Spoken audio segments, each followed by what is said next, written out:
কূটনীতিতে চিরস্থায়ী বন্ধু বা শত্রু বলে কিছু নেই। এই রূঢ় বাস্তবতাকে বুড়ো আঙ্গুল দেখিয়ে দক্ষিণ এশিয়ার ভূ রাজনীতিতে এক নতুন এবং চরম ঝুঁকিপূর্ণ অধ্যায় শুরু হয়েছে। ঢাকা দিল্লির তথাকথিত মধুময় সম্পর্কের আড়ালে এখন বইছে তীব্র শীতল হাওয়া।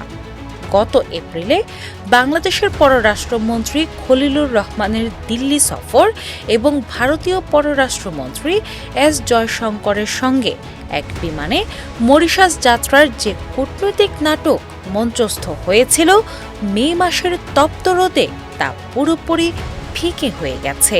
সম্পর্কের এই আকস্মিক ভাঙনের নেপথ্যে রয়েছে ভারতের পশ্চিমবঙ্গ, আসাম ও ত্রিপুরায় বিজেপির নিরঙ্কুশ বিজয় এবং বাংলাদেশের পক্ষ থেকে তিস্তা মহাপরিকল্পনায় চীনকে আনুষ্ঠানিকভাবে যুক্ত করার এক মহা বিস্ফোরক চাল।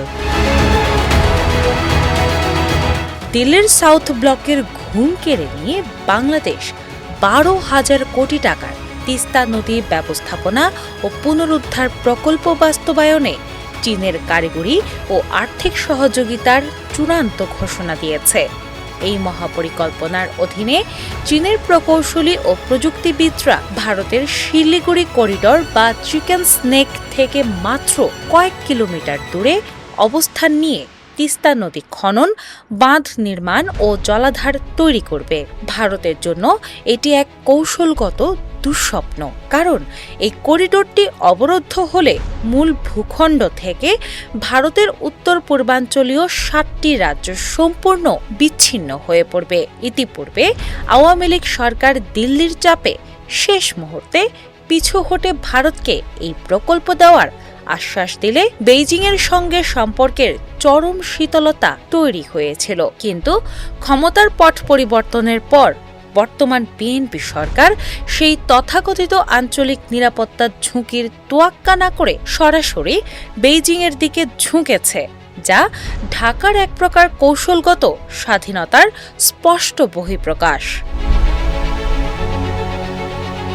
এরই পাল্টা আঘাত হিসেবে ভারতের নবনির্বাচিত বিজেপি সরকার ঢাকাকে চরম মনস্তাত্ত্বিক ও কূটনৈতিক চাপে ফেলার কৌশল নিয়েছে। পশ্চিমবঙ্গ বিধানসভা নির্বাচনে জিতেই তারা ঘোষণা দিয়েছে ৪৫ দিনের মধ্যে ২,২১৬.৭ কিলোমিটার দীর্ঘ বাংলাদেশ সীমান্তে নিশ্ছিদ্র কাঁটাতারের বেড়া দেওয়া হবে।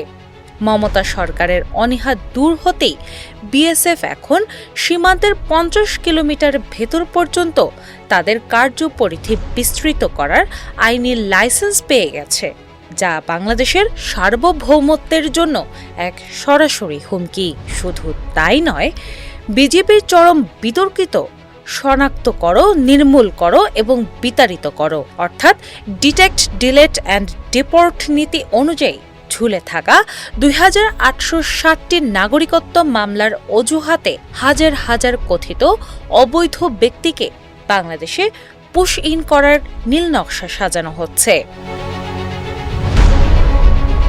এক যুগ ধরে ঝুলিয়ে রাখা তিস্তা পানি বন্টন চুক্তি আর সীমান্ত হত্যার খতিয়ান প্রমাণ করে যে ভারতের মিষ্টি কথার আড়ালে রয়েছে কেবলই শোষণ। কিন্তু দিল্লির বুঝতে হবে, শুধু পুশিন বা সীমান্ত কড়াকড়ির মতো নোংরা ভূ রাজনৈতিক চাপ দিয়ে ঢাকাকে আর বশ করা যাবে না। তিস্তার জল আর সীমান্তের কাঁটাতার এখন দুই দেশকে এক দীর্ঘমেয়াদী ও রক্তক্ষয়ী সংকটের দিকেই ঠেলে দিচ্ছে। দিনা ইসলাম, বাংলা বাজার পত্রিকা।